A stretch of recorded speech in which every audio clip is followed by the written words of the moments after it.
Happy Easter to you. Thanks so much for spending part of your Easter here with us. It's such a joy and a real privilege to be with you today. I'm glad you made it. I'm glad I've made it. I'm glad Illini fans are recovering already. I've been talking to some of them around the building. Glad to see that's going on. But we're talking about the reason that our hope is significant, and we're talking about the reason that it's reasonable today. When his wife Joy died, C.S. Lewis thought that his grief might be less intense if he avoided the places that they always went together. So for a while, he traveled only to destinations that he and Joy had not visited. He switched grocery stores, he ate at different restaurants, he took walks in different parks, he traveled by streets and by trains that he and Joy had never used as they moved about town. It did not work. Lewis wrote that he eventually realized that grief is like the sky above. You can't hide from it. You can't outrun it. It is everywhere. And some of you could have saved C.S. Lewis the time it took for him to learn that lesson because you are more familiar with grief than you ever wanted to be. You lost your joy. You have felt deep disappointment, maybe for yourself, maybe on behalf of someone that you love. Some of you came into this place doubting that this hope that we are celebrating today can really reside in you and change you. And friend, that is the kind of despair that the followers of Jesus were feeling after Jesus was crucified, because their hopes were crushed. Most of the men went into hiding because they were concerned they would be the next to be put to death. The women were more practical. They followed those who claimed the body of Jesus, the dead body of Jesus, from the cross to see where they were going to place that body. And then the final verse of Luke chapter 23 says this: "Then the women went home and prepared spices and ointments to anoint his body.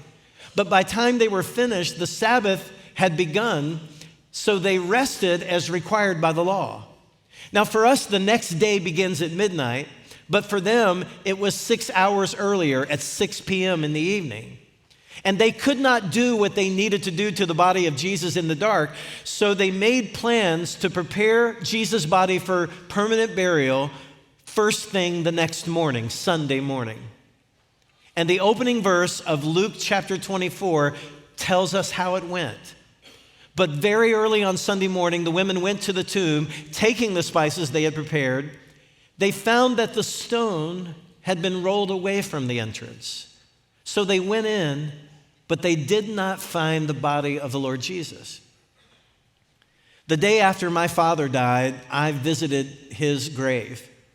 If the grave of my dad had been open and my dad's body had been missing, my response would have been more than, that's unexpected. And God knew that this moment would be disturbing and disorienting for these women, so he sent some messengers to help them understand it. Look at verse 4 of Luke 24. "As they stood there puzzled, two men suddenly appeared to them, clothed in dazzling robes.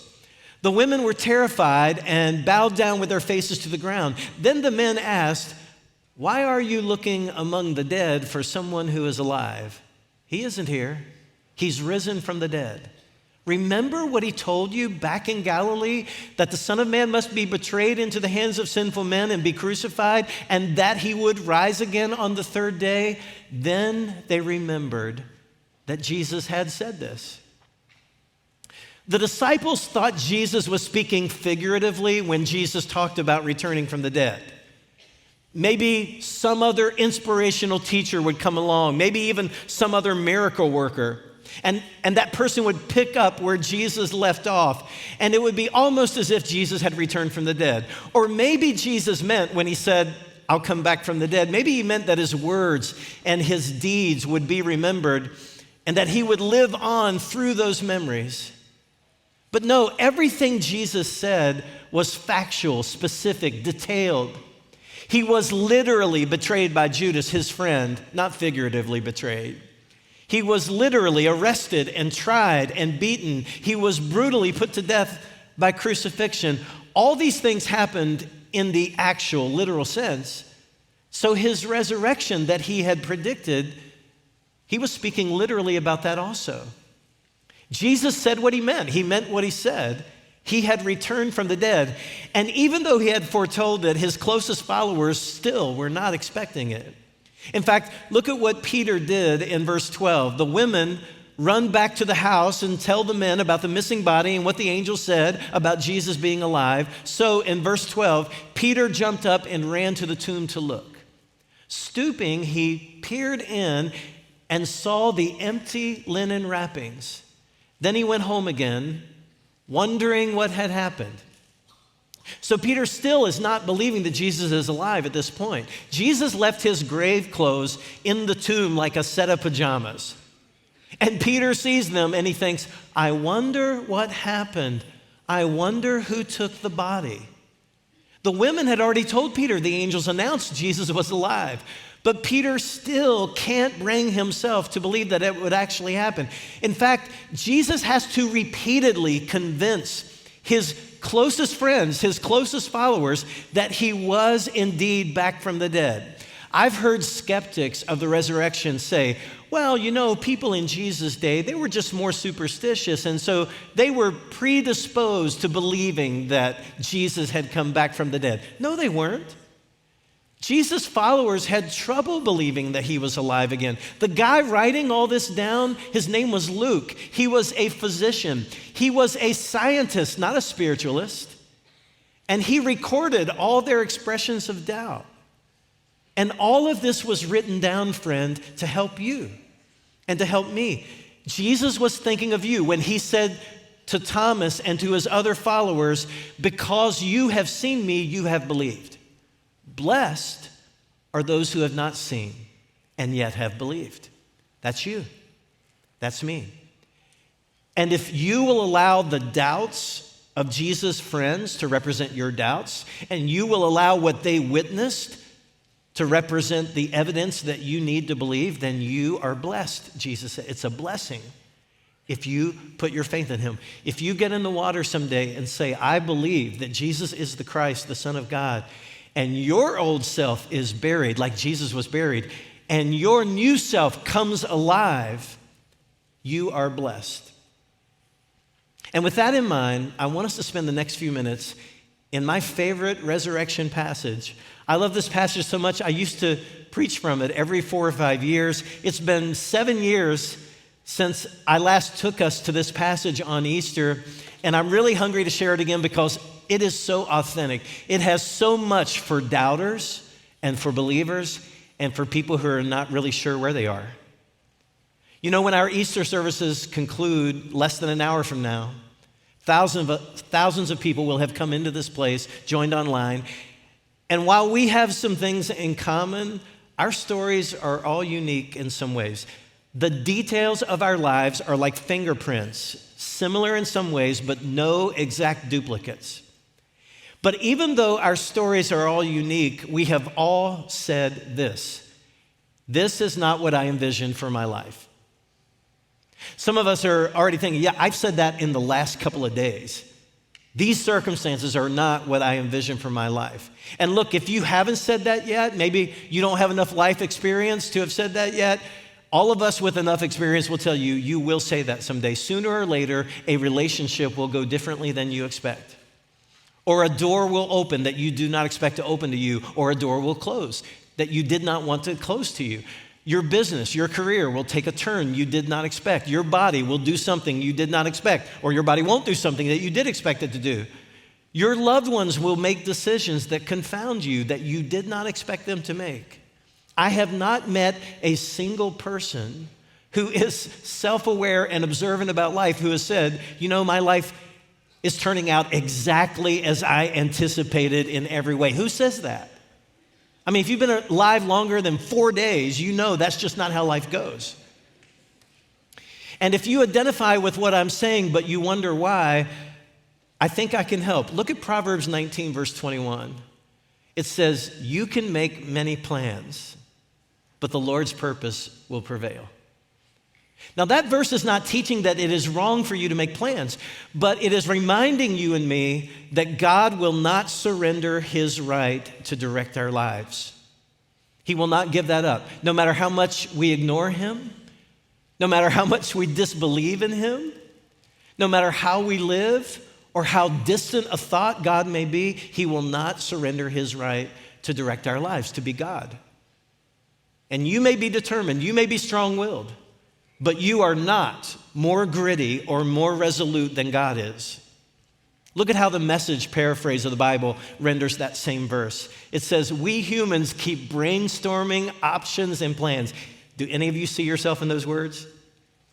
Are you a planner? Are you always figuring out the plans and the alternate plans? But God's purpose prevails.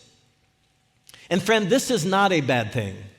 God's will for us is good. The Bible says his will is good and pleasing and perfect if we just realize it.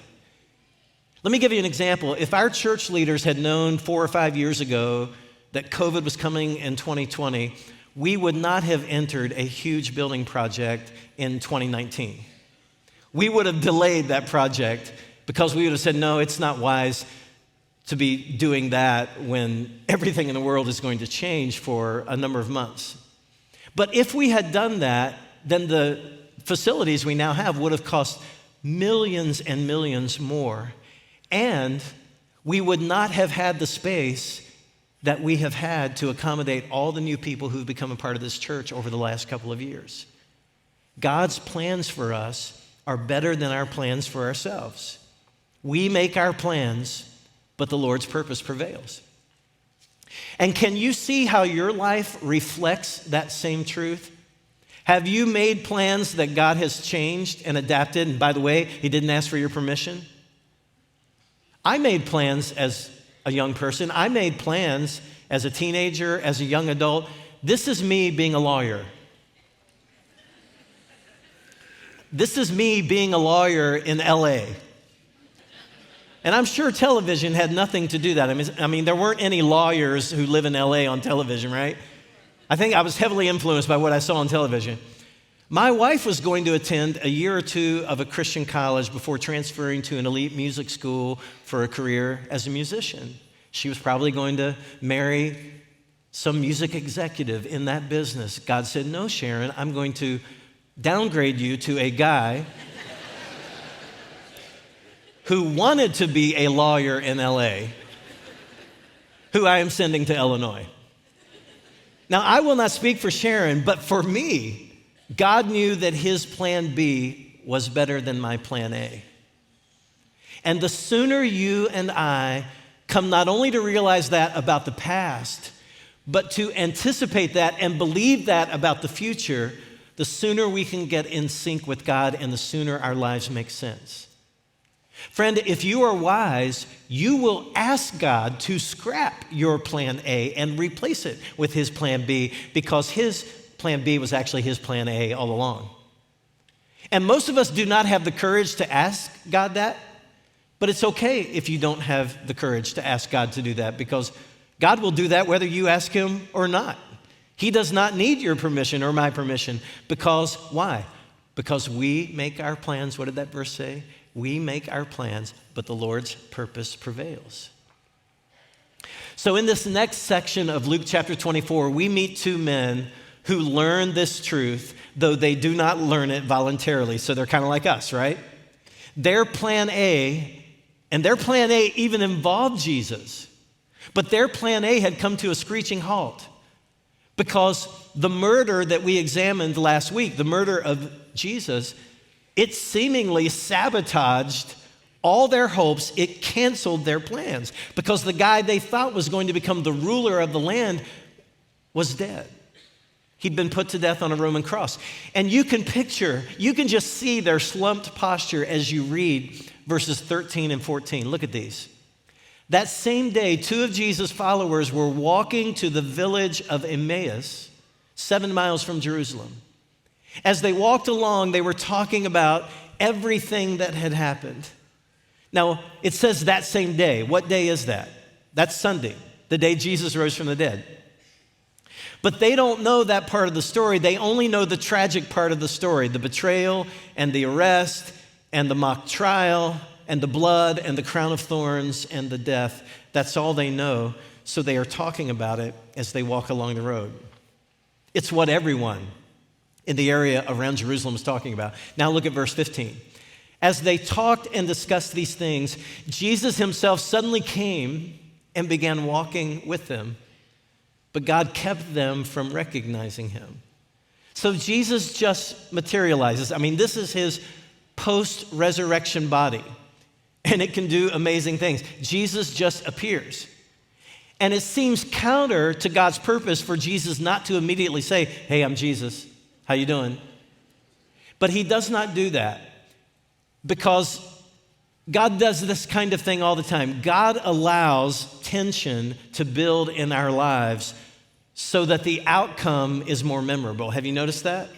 God will allow some things to go unresolved so that when they are resolved, it will all be more memorable to us. God is not impulsive. God is not impatient. God can wait years. God can wait centuries before he moves one of the pieces on the chessboard. His sense of timing is impeccable. So Jesus does not rush the revelation that he is Jesus and that he has joined these guys who are walking along the road talking about him being dead.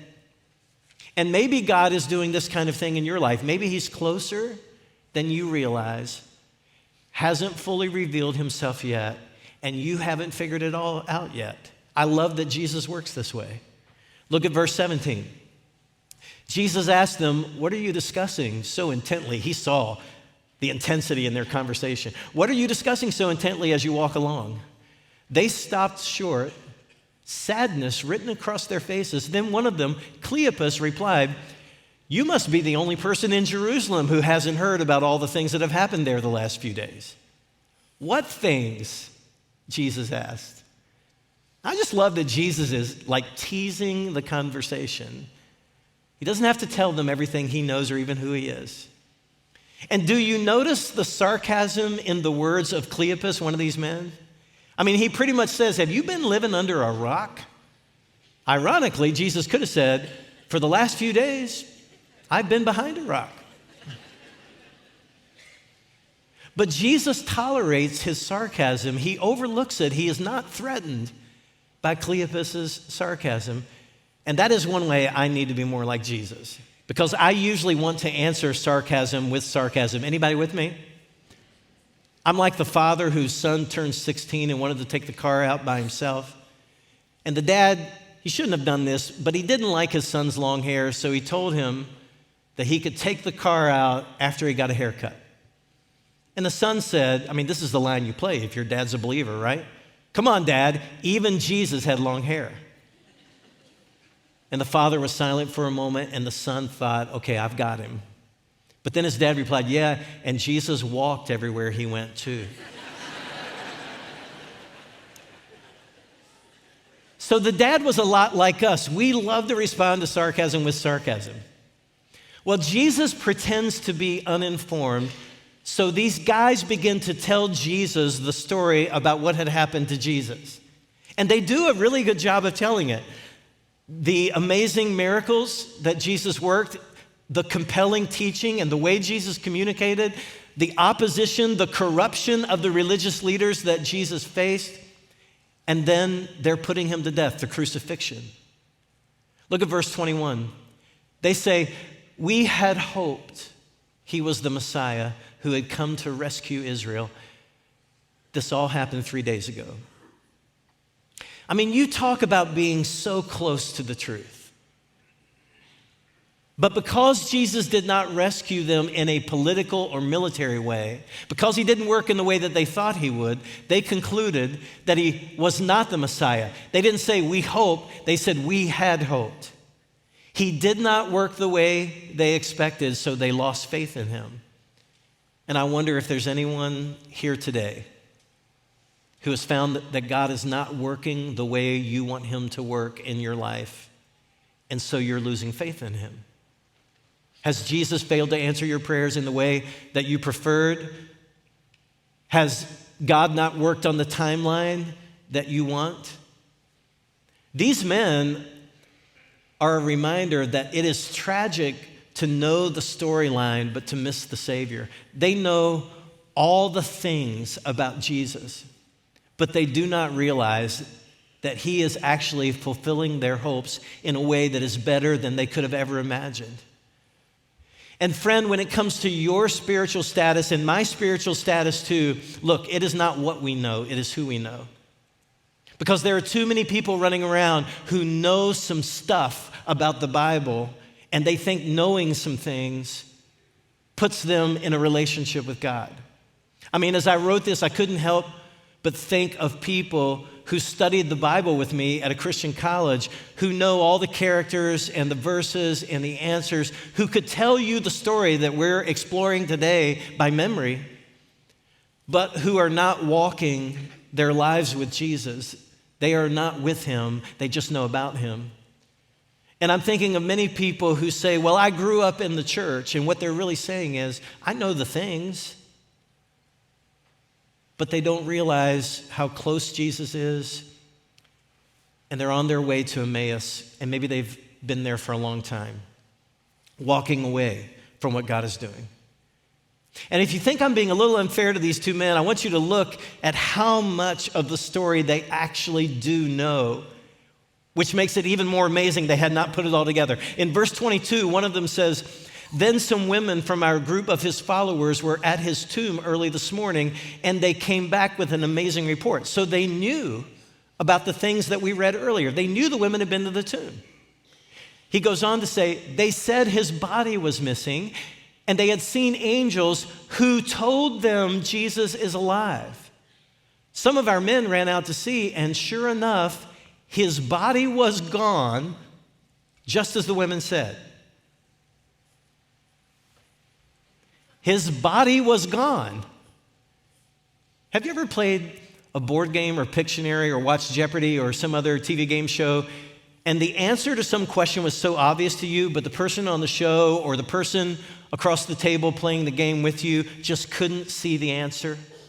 And then the timer goes off and you blurt out, it's so obvious.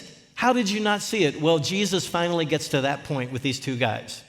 I mean, even the patience of Jesus has some limits. Look at verse 25. Then Jesus said to them, you foolish people, you find it so hard to believe all the prophets wrote in the scriptures. Wasn't it clearly predicted that the Messiah would have to suffer all these things before entering his glory? Then Jesus took them through the writings of Moses and all the prophets, explaining from all the scriptures the things concerning himself. Isn't this wild? Jesus, the living word of God, is teaching these two guys the written word of God, and how the written word points to him, and they don't know it's him. Jesus is like, hello. I mean, I wonder if he made that knocking motion that we make, like, we're knocking on someone's head.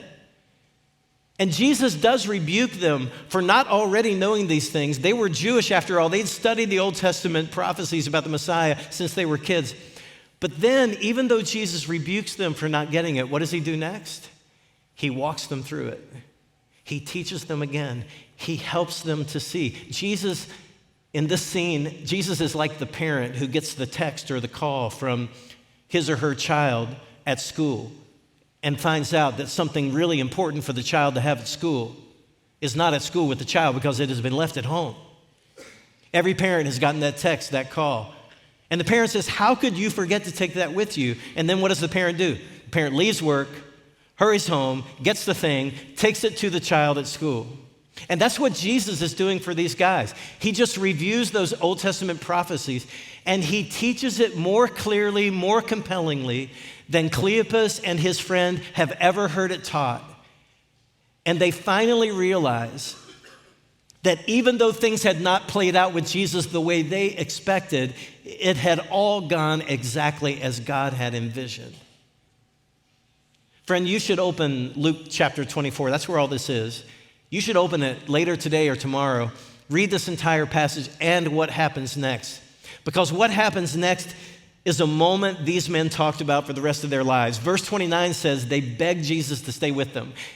Most of the time when someone teaches, we're like, when is this going to be over? But when Jesus was teaching, they're like, we don't want this to end. We don't want this to stop. And look at verse 30. And they sat down to eat, or as they sat down to eat, he took the bread and blessed it. Then he broke it and gave it to them. And suddenly their eyes were opened. and they recognized him. They'd seen those hands break bread before. They had heard that voice before. Some of his gestures, his movements, his terminology, it was familiar. They had been walking and talking with the man they thought was dead about the man they thought was dead. And at that moment, Jesus decided, you know what? My work here is done. I've done all that I need to do. And he disappeared.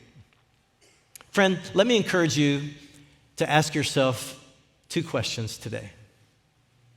First question is, what is my Emmaus? Emmaus is this town a few miles from Jerusalem to which these men were walking. And they thought Emmaus was all they had left. I mean, they were just headed toward Emmaus by default, even as Jesus was walking out of the tomb back in Jerusalem. So let me ask you, what direction have you gone in life because you just thought that was all you had? Are you disillusioned? Are you disappointed with God the way these guys were? Are you maybe even angry with God because your plan A did not come to pass? And you haven't yet trusted that God's plan B is better than your plan A? What is your Emmaus? And don't you want to rethink moving in that direction or staying there? Isn't there something better for you with Jesus back in Jerusalem? And here's the second question I want you to ask yourself. What is God doing in me at this moment? If you've been around this church much, you know that this is not a church that tries to manufacture emotion.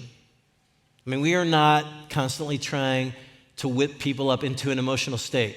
Our worship leaders do not constantly ask you to respond in these specific emotional ways. Our teachers do not attempt to play on your emotions. We believe that emotion has its place, but emotion should be a byproduct of something significant and substantial. Emotion should not be the gauge by which we measure someone else's sincerity or God's level of activity. But look, even though all of that is true, God did create our emotions, and if our emotions are working properly, they sometimes inform us when something important is going on that is very meaningful to us. And that's what happened to Cleopas and his friend in this moment that they're talking to Jesus. After Jesus reveals himself to these 2 men, and then Jesus disappears, look at what happened. The men say to each other in verse 32, "Didn't our hearts burn within us as he talked with us on the road and explained the scriptures to us?" There is a part of us that comes alive when God's truth is finding an open place in our hearts. And at first it may just be a warmth, it may just be a realization, like almost like when we see a little baby or we see someone that we have compassion on, we know that sometimes we feel things. And these guys were feeling that as Jesus was explaining the Bible to them. So let me ask you, is there some quiet voice in your heart today that is whispering to your spirit that you are going the wrong direction on the road, or that you have allowed yourself to arrive at a destination where God does not intend you to be, and God does not want you to stay?